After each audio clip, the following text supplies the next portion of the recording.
The jig is up. So the reason why interest rates are low across the world and the reason why central banks coordinate with each other around the world for policies like quantitative easing is the idea that they will all be cooperating and there won't be anyone breaking away from this essentially cartel. But now what's happening is that people like Ray Dalio over at Bridgewater, his hedge fund, or Michael Saylor at MicroStrategy are saying, you know what, we're not going to play the game anymore. We're actually going to borrow money at these incredibly cheap rates, and we're going to buy assets. It could be Bitcoin, could be something else, and we're going to stage essentially a speculative attack on these central banks. So the central banks have overplayed their hand, and now they're inviting these huge pools of capital to openly attack them.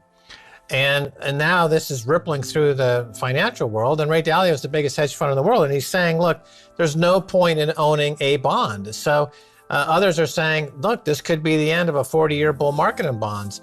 If you're only going to get 1.6% nominal yield on a bond, and inflation is racing ahead, and the real rate of inflation, remember, is 10 to 12%. Not the 1 to 2% that the government says it is. That's a lie. It's provably a lie. And so why not borrow at a 1% when you know, based on just the minimum amount of inflation in the economy of 10%, you're going to make 1,000% on your money by just borrowing against the Fed, by attacking the Fed. Who's not going to take that trade? On the one side, we've covered all their deplatforming and authoritarian sort of drive towards silencing voices that are against theirs, and silencing people who are against free money printing, by the way, is going to possibly be something that they're against. But once you go brrr, you never go back, right? Here is something I saw trending, and you can see it, get my payment. That was trending as everybody wanted to know. They were tweeting at Biden saying, when am I going to get my payment? When am I getting my money? Where's my money? Remember, this is the theme going forward. This is what Ray Dalio sees. He sees that this shift in consciousness, why do we need to pay taxes when you could just print? Give us more money. You did it last year, you could do it this year. Why do I have to go back to a job that I'm going to earn like 20, 30, 40% less than I was making sitting home? Right. Well, markets are like natural systems, and it only takes a 1 degree difference to go from solid to liquid, to go from ice to water. It's just a 1 degree difference. And with markets, if you just have a 1 degree difference and you're saying, you know what, instead of getting a positive rate of return on my bond market, I'm going to get a negative return on my bond market. And that could be even 1 basis points different, 1/100th of a percentage. It moves the entire psychology of the market, it flips it 180 degrees. And now instead of all these hedge funds and central banks cooperating to keep that status quo going, they're now attacking the central bank and the money printers with this borrow to spend on assets, change.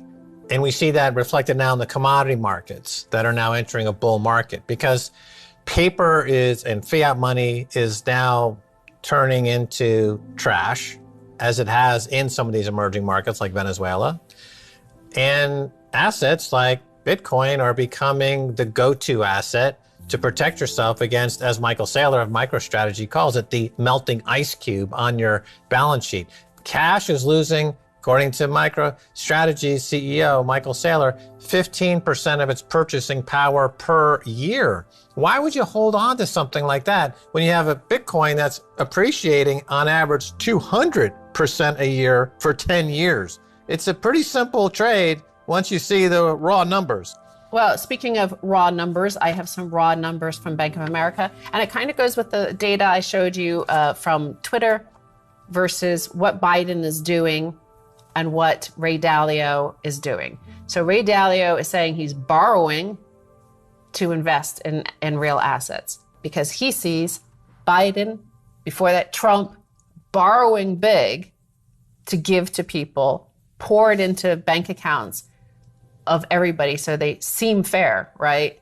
But in fact, it's going to a huge percentage of people who don't actually need it. And you can see that in the data in terms of what Bank of America did. So then they pour it into Bitcoin. So like 400 billion is going out in last week and this week. And what you're seeing is Bank of America found that about 10% of that is going to go into Bitcoin. So 40 billion pouring into Bitcoin, a real hard money, right? People are taking the borrowed money that basically the US government is doing this technique of a speculative tax on the dollar themselves. So the survey of investors by Bank of America shows that more than half in each income bracket from 30,000 to 120,000 plan to save their third stimulus check. For the lowest income group, substantial portion then goes to food, clothing, and necessities. So look at that gap. 53% is all that the people earning under 30,000 a year. Those people can only afford to save 53% of it. The rest is going on food and rent. So that's the gap between 53% and 79%. So slowly, those who are earning 120,000 feel very good about themselves because they told Biden to give these $1,400 and $3,600 for children under 6 and all this stuff.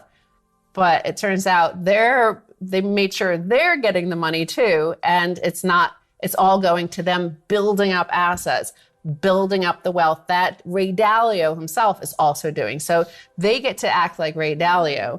These guys at the bottom will always be the investment at the top is causing the inflation, right? The money printing is causing inflation. So it's going to be running in place for the bottom 30 people earning under $30,000. And so you see it in the actual data, like what happens, the discrepancy, how the wealth and income gap keeps on going further and further and wider, despite you being so supportive of these policies that actually cause the situation, destabilize the situation. Right. Well, this also tells us something remarkable.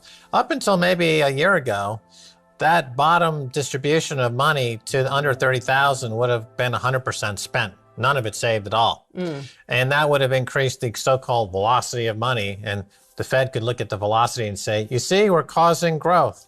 But now what we're going to find out is that this money printing is not going to increase the velocity of money across the board, because even those making under 30,000 have been educated by the Bitcoin cyber hornets that saving money, like what they do in the 100, 200, a million, $10 million income class, is in assets that go up as they print more money, is the escape valve, as Christine Lagarde calls it. So now the cat's out of the bag. Now even people who are dirt poor are going to put some of that free money into Bitcoin because they realize that the government is trapped and that Bitcoin can only go up in value, and that'll make the money velocity not go up, which will make the government in turn print more money.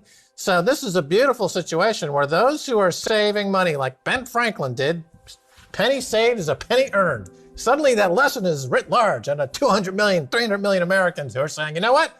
Ben was right. The Fed, like Franklin said, the reason we had the Revolutionary War of 1776 was to get rid of the Bank of England. That was the primary reason. Here we are in 2021, finally understanding that lesson across America, coast to coast, 330 million people saving and saving more.